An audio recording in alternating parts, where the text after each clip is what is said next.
Assembly సమావేశాలు జరుగుతూ ఉన్నాయి. ఈ అసెంబ్లీ సమావేశాల సందర్భంగా మా శాసనసభ్యులు కూనంనేని సాంబశివరావు గారు ఈరోజు వాయిదా తీర్మానం ఇచ్చున్నారు.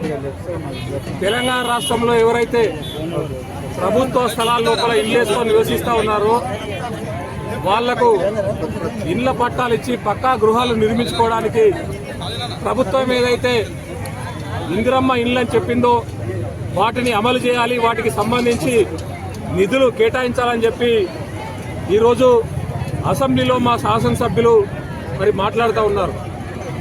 ఈ సందర్భంగా వరంగల్ జిల్లాలో ఉన్నటువంటి అనేక ప్రాంతాల్లో ముఖ్యంగా హన్మకొండ జిల్లాలో ఉన్నటువంటి అనేక ప్రాంతాల్లో గత 10 సంవత్సరాల నుండి మరి నిరుపేదలు ఇల్లేసుకొని ప్రభుత్వ స్థలాల్లో నివసిస్తూ ఉన్నారు.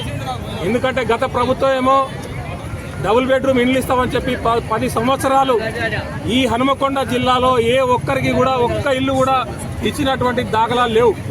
10 సంవత్సరాలు వేచి చూసినటువంటి నిరుపేదలు మరి విసిగి వేసారి ఇప్పటికైనా ప్రభుత్వం మరి స్పందించాలని చెప్పి ప్రభుత్వ స్థలాల్లోకి వెళ్ళి ప్రభుత్వ స్థలాల లోపల ఇల్లేసుకొని గత మరి 10 సంవత్సరాలుగా నివసిస్తూ ఉన్నారు.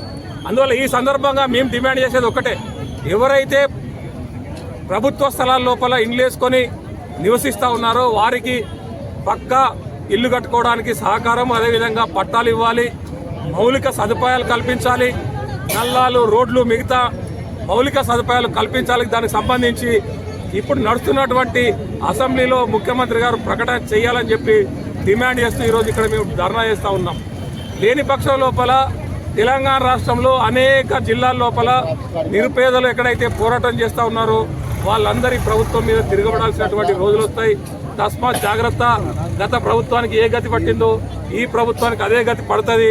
అందువల్ల మీరు ఇప్పటికైనా కూడా గమనించి మీరేదైతే ఎన్నికల సందర్భంగా మాట ఇచ్చారో పక్కా ఇండ్లు కట్టేయడంతో పాటు మరి మౌలిక సదుపాయాలు కల్పించేటువంటి అంశాల మీద మీరేదైతే ఎన్నికల సందర్భంగా ఇచ్చినటువంటి మాటను నిలబెట్టుకోవాలని చెప్పి మేము విజ్ఞప్తి చేస్తా ఉన్నాం.